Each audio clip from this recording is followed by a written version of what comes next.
اعوذ باللہ من الشیطان الرجیم بسم اللہ الرحمن الرحیم۔ تمامی احباب السلام علیکم ورحمۃ اللہ وبرکاتہ۔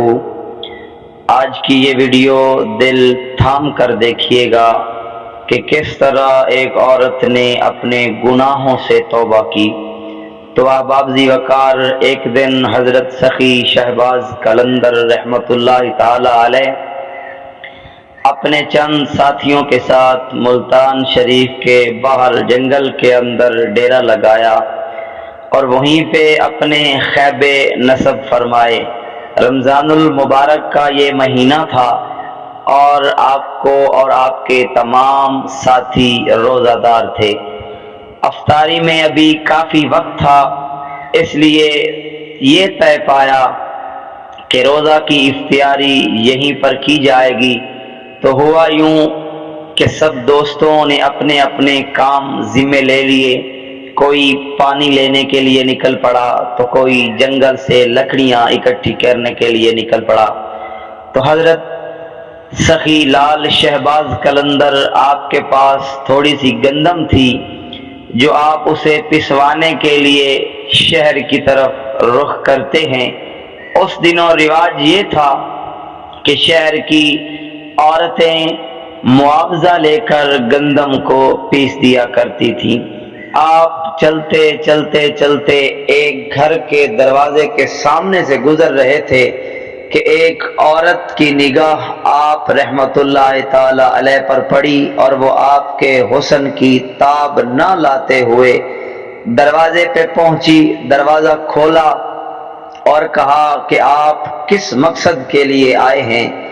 تو حضرت لال شہباز قلندر رحمت اللہ تعالی علیہ نے گندم اس عورت کے حوالے کرتے ہوئے کہا کہ اس کا آٹا بنا کر دیں۔ تو اس عورت نے گندم لی اور پیسنے لگ گئی، کیونکہ اس عورت کی جو نیت تھی وہ اچھی نہیں تھی، حالانکہ وہ شادی شدہ تھی، لیکن آپ کے حسن پر فارفتہ ہو گئی۔ آپ رحمت اللہ تعالی علیہ سر جھکائے بڑے نہایت ادب اور مہذب طریقے کے ساتھ اللہ تبارک و تعالی کی حمد و ثنا کرنے میں مشغول ہو گئے، اور عورت گندم پیستے ہوئے للچائی ہوئی نظروں کے ساتھ آپ رحمت اللہ تعالی علیہ کی طرف بار بار دیکھتی رہی، یہاں تک کہ جب وہ بار بار دیکھتی رہی اور اپنے حسن کو آپ کے سامنے پیش کرنے کی پوری کوشش کرتی رہی، لیکن آپ رحمت اللہ تعالی علیہ نے جب اس کی للچائی ہوئی نظروں اور اس کے گندے ذہن کی طرف دیکھا تو آپ سمجھ گئے کہ اس کی نیت اچھی نہیں ہے۔ تو احباب ذی وقار، حضرت لال شہباز قلندر گندم کو وہیں چھوڑ کر گھر کے دروازے کی طرف بڑھے تاکہ یہاں سے چلا جاؤں اور گناہوں سے بچ جائیں۔ تو جب اس عورت نے دیکھا کہ یہ فقیر میرے ہاتھ سے نکل جائے گا تو اس نے لپک کر آپ کا دامن تھام لیا اور کہا کہ اگر تم نے میری بات نہ مانی تو میں شور مچا دوں گی اور آپ پر الزام لگا دوں گی۔ آپ رحمت اللہ تعالی علیہ نہایت ہی مہذب اور ادب کے ساتھ اس عورت کو یہ سمجھا رہے تھے کہ تو شادی شدہ عورت ہے اور تیرا غیر محرم کی طرف آنکھ اٹھا کر دیکھنا بھی حرام ہے، اور میں روزے سے ہوں، اس لیے گناہوں سے بچنے کی آپ تلقین کرتے رہے۔ لیکن کیا تھا کہ اس عورت کے سر پر شیطان حاوی ہو چکا تھا۔ جب دیکھا کہ میری کوئی بات نہیں بن رہی تو اس نے شور مچانا شروع کر دیا کہ چور چور چور۔ ساتھ ہی اس کا شوہر کچھ لوگوں کو اکٹھا کر کے جب پہنچا تو لوگوں نے پوچھا کہ کیا بات ہے، تو بتایا گیا کہ اس عورت نے کہا کہ یہ چور ہے، اور اس نے ساری بات حضرت لال شہباز قلندر پر ڈال دی اور آپ پر بڑا گھٹیا الزام لگا دیا۔ تو احباب ذی وقار، جب لوگوں نے یہ بات سنی عورت کی تو ان دونوں کو محلہ کے قاضی کے پاس لے کر گئے۔ قاضی صاحب نے پوچھا کہ اے عورت بتا کہ اصل بات کیا ہے؟ تو عورت نے وہی بات بتائی جو اس نے اپنے محلے والوں کو بتائی تھی۔ تو جب اس عورت کی بات اس قاضی نے سنی تو اس نے رخ حضرت لال شہباز قلندر کی طرف کیا۔ جب چہرے کی طرف دیکھا تو اس پر ایک عجیب کیفیت طاری ہو گئی اور سمجھ گیا کہ یہ نہایت ہی کوئی شریف النفس انسان ہے جو نہایت ہی پاک، صاف اور متقی ہے۔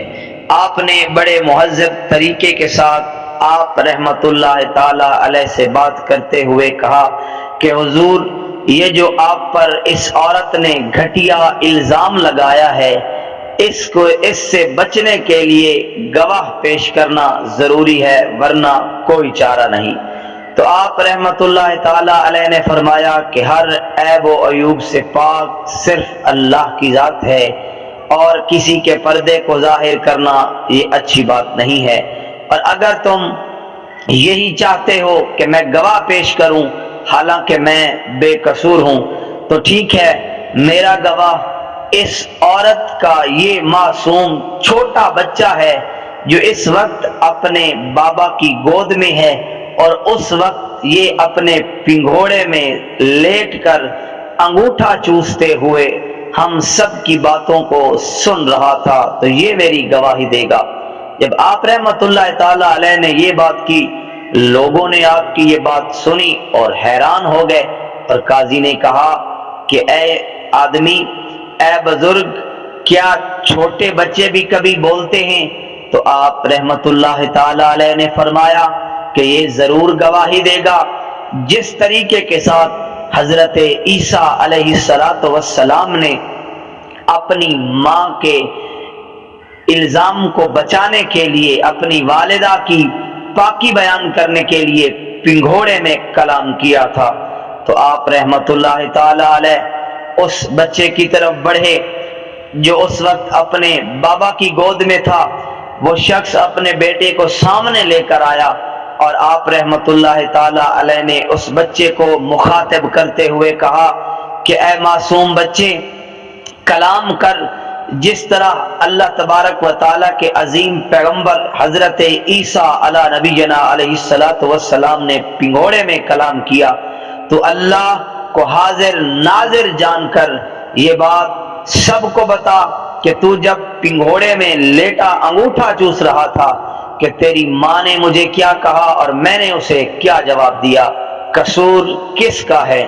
تو اس معصوم بچے نے اپنی زبان کھولی اور بلند آواز میں کلام کیا اور کہا کہ یہ آدمی جو بھی کہہ رہا ہے یہ سچ فرما رہا ہے، غلطی میری ماں کی ہے، میری ماں نے جھوٹ بولا اور یہ کہا کہ اگر آپ نے میری بات نہ مانی تو میں آپ پر الزام لگا دوں گی۔